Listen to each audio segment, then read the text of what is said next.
Bonjour à tous et bienvenue dans ma nouvelle vidéo dans laquelle je vais parler sur bien de la phrase nominale et la phrase verbale.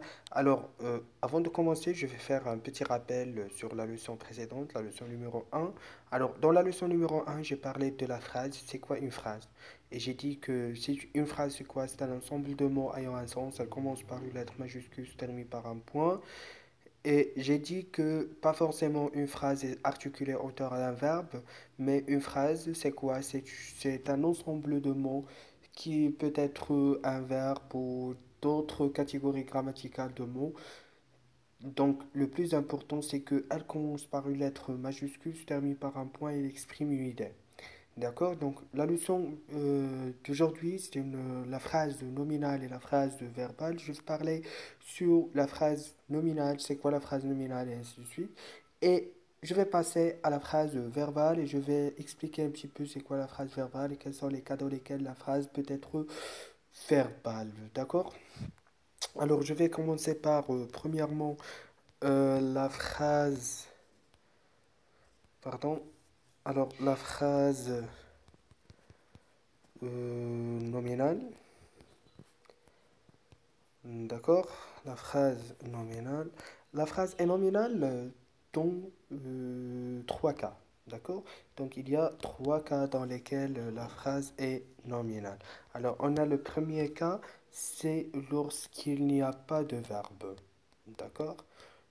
Lorsque la phrase ne contient pas de verbe, elle est nominale. Par exemple, quel beau paysage. Quel beau, beau paysage.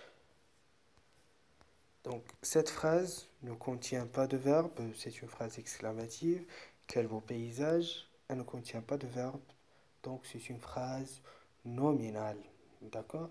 Alors, je vais passer à deuxièmement, ou bien B, lorsqu'il n'y a pas, j'ai dit que lorsqu'il n'y a pas de verbe, ou bien lorsqu'il y a un verbe à l'infinitif. Un verbe à l'infinitif.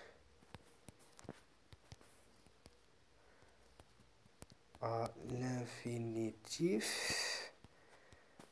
D'accord, pardon, oui. Alors, lorsqu'il y a un verbe à l'infinitif, par exemple, voici une chanson, une chanson à écouter. À écouter. D'accord. Alors, je veux signaler ici que la phrase ou bien que le verbe en français, lorsqu'il n'est pas conjugué, lorsqu'il est à l'infinitif, il est considéré comme un nom. D'accord? Donc la phrase qui contient un verbe à l'infinitif, c'est une phrase qui ne considère pas le verbe, c'est-à-dire que c'est une phrase nominale. D'accord?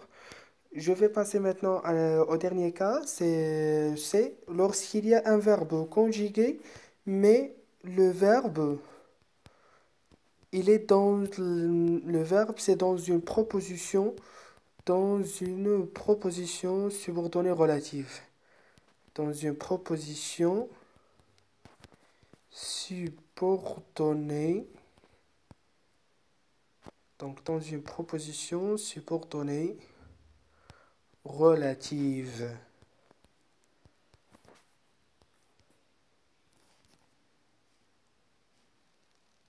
Alors, exemple, je vais vous donner un exemple des subordonnées relatives. Hmm, Voici la maison où je suis né. Voici la maison où je suis né. Je vais ici vous indiquer que le verbe naître, il est conjugué au passé composé, mais il réside dans les subordonnées relatives. Alors, dans ce cas-là, la phrase est considérée comme nominale. Pourquoi? Parce que le verbe réside dans la subordonnée relative. Mais si on n'a pas un contre-exemple, je vais vous donner un contre-exemple. si le verbe est à l'extérieur de la subordonnée relative, la phrase elle est verbale. Contre-exemple, pardon. Euh, regarde, regarde la maison où je suis né. Alors, dans ce cas-là, on a deux verbes. On a regarde, qui est à l'extérieur de la subordonnée relative, et on a je suis né. Alors, suis né, c'est le verbe naître au passé composé. Il est à l'intérieur de la subordonnée relative. Donc, dans ce cas-là, cette phrase, elle est une phrase verbale. Donc, c'est une phrase verbale. D'accord? Alors, j'espère que la phrase nominale est très bien comprise. Alors, on a combien de cas? On a le cas numéro un, c'est lorsque le verbe, euh, lorsqu'il n'y a pas de verbe dans la phrase. Le cas numéro 2, c'est lorsque le verbe est à l'infinitif. C'est lorsque vous avez un verbe à l'infinitif.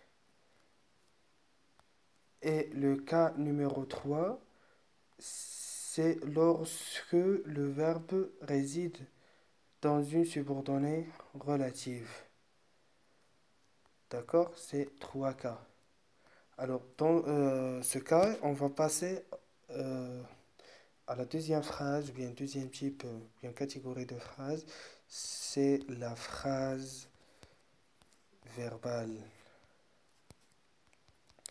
La phrase verbale. Alors, pour la phrase verbale, on a seulement deux conditions qui doivent être réalisées pour que la phrase soit verbale. La première condition, c'est que le verbe, ou bien alpha, doit contenir un verbe conjugué. C'est-à-dire le verbe doit être conjugué. Et la deuxième condition, c'est que le verbe, il doit porter le sens principal de la phrase. Le verbe porte le sens principal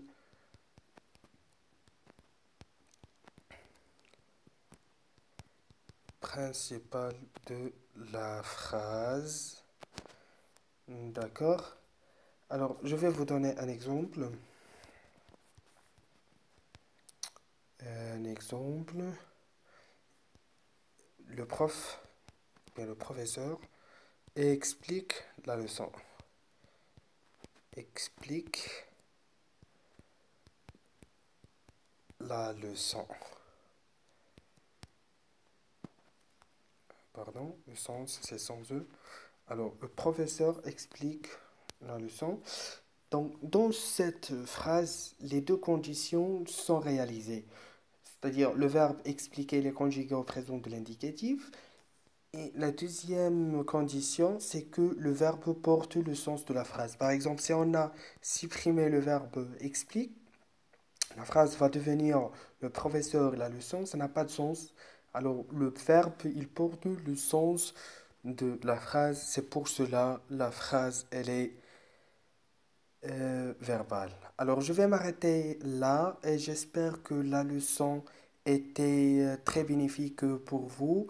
N'oubliez pas de mettre j'aime, partager et abonnez-vous dans la chaîne pour que vous recevez toutes les nouveautés et des explications des autres leçons prochainement. À bientôt, je vous laisse.